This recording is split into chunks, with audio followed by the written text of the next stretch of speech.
Hey, mushroom enthusiasts, I hope you all are well today. If you don't know me, my name is Silas, aka Nuts Mycology. Throughout my mycology journey, mushrooms have changed my life for the better. Led me to wonder, how did this whole mushroom movement start? I dug into it and wanted to share with everyone the recorded history of psychoactive mushrooms. So let's dive into this together. The first stop of our journey is prehistoric times. Like most journeys I've gone through, it starts out pretty rocky, with some of the earliest evidence found in rock art dating back to 9000 to 7000 BCE in Tassili, Algeria. These ancient drawings are believed to depict the use of psychedelic mushrooms and the profound transformations they induced. Similarly, rock art in Spain suggests that mushroom Psilocybin hispanica was part of religious rituals 6,000 years ago. The use of these psychoactive fungi that we have grown to love was particularly significant among the native people of Mesoamerica. To the Aztecs, the mushrooms were so revered that they were called Tiamnat, the divine flesh, or mushroom of the gods. They believed it facilitated religious communion, divination, and healing. A statue from the 200 CE, strongly resembling Psilocybin mexicana, was found in a tomb in Colima, Mexico. The Aztecs and Mazateks had many names for these fungi, referring them to genius mushrooms, divinatory mushrooms, or wondrous mushrooms.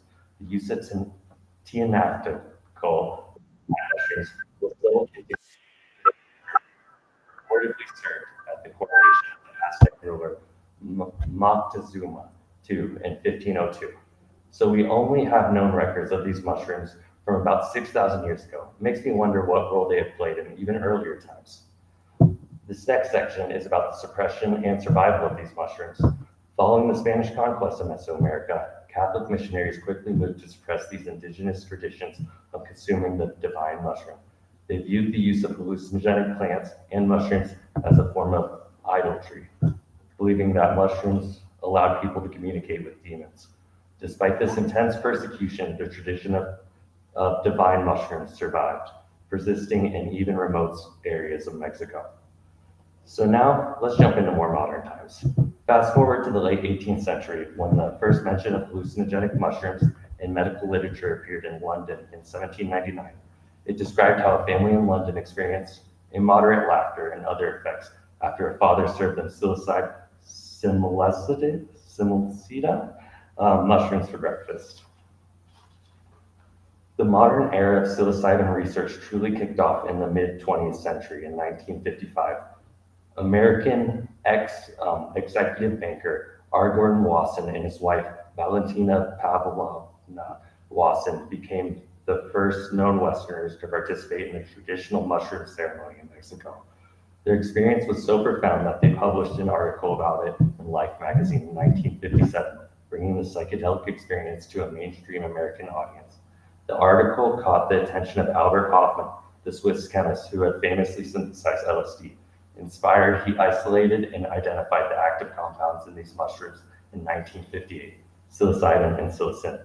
Watson's work also inspired Harvard psychologist Timothy Leary after his own experience with the mushrooms.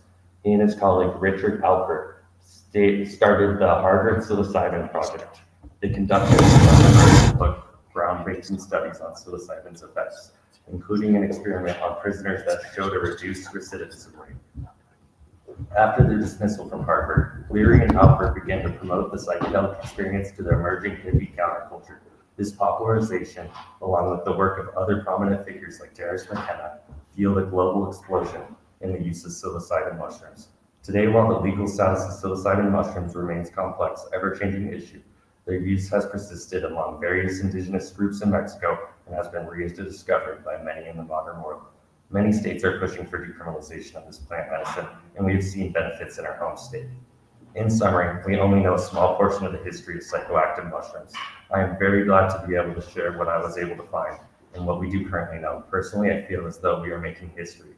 Let's continue to bring the community together and change the world's perspective on this magical fungi. I could say for me, getting into this hobby has been life-changing, and it appears to be so for many others. Thank you for your time today, and much love, y'all.